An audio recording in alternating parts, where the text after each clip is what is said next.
Hi everyone တကြံလေးပြီးသွားပြီဆိုတော့ဘယ်လိုဖြစ်တန်းခဲ့ကြလဲကြံမှာဘယ်လိုပဲဖြစ်ဖြစ်နှစ်တစ်ကိုရောက်ပြီဆိုတော့မင်္ဂလာနေ့တက်ပါရှင်နှစ်တစ်ရောက်တာနဲ့အညီကိုယ့်ရဲ့ English skills ကိုတိုးတက်အောင် mission နဲ့အတူတူအင်္ဂလိပ်စာလေ့လာကြရအောင်နော်ဒီနေ့ကိုအများမားလေးရှိတဲ့ဒီစကားလုံးသုံးလုံးရဲ့အတန်ထွက်ကို mission နဲ့အတူတူလေ့လာကြရအောင်နော် Okay so let's get started ဘယ်ထွက်လဲမသိဘူး comfortable လို့ထွက်ရင်တော့မှားပါတယ်တကယ်အတန်ထွက်မှန်က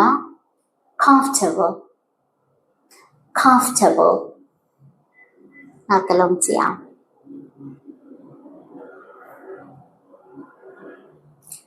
vegetable လို့ထွက်ရင်တော့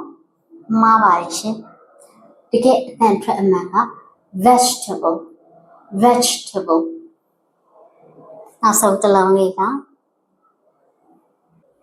ဒါလေးကိုဘယ်လိုဖတ်မသိရှင် receipt လို့ထွက်ရင်မှားပါတယ်တကယ်အတန်ထွက်အမှန်မှာ p တန်က silent ပါ receipt လို့ထွက်ပါတယ်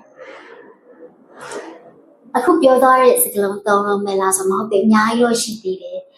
ဗီဒီယိုကရှေ့သွားမှာဆိုလို့ဒီသုံးလုံးလေးကိုဒီနေ့ share ပေးတာပါအဲ့တော့ဒီသုံးလုံးကိုမရှက်ခွန်းရထွက်သွားတဲ့အတန်ထွက်မှန်တွေကမရှက်ဘိုးသွန်ပေါက်ရင်ပြီးတော့အဲ့လိုမျိုးနဲ့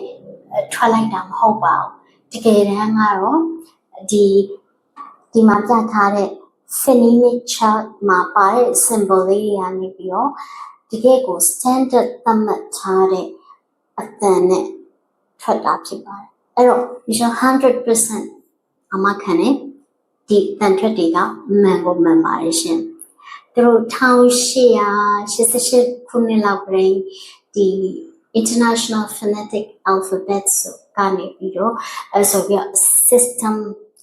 တကယ်ကိုဘယ်လိုပြောမလဲ standard လုပ်ထားတဲ့ system နဲ့ဒီsound လေးတွေကိုအတန်ထွက်မှန်အောင်တမတ်ထဲထွက်အောင်ဆိုပြီးတော့သတ်မှတ်ခဲ့ကြတာဖြစ်တယ်ဒီဟာကတော့ phonemic chart ကတော့အသက်ပေါ့နော်အဲ့တော့ဒီဟာကပိုင်ကိုစကားပြောတဲ့အချိန်မှာတကယ်ကိုnative တွေထွက်တယ်လို့မျိုးအတန်ထွက်ကလုံးဝမဲမဲ confidence ရှိတယ်အဲ့တော့တကယ်တမ်းကအခြေခံဒီကနေစာလေ့လာတင်တယ်ပြီးတော့မှspoken English full skills grammar အဲ့လိုသွားတင်တာပါ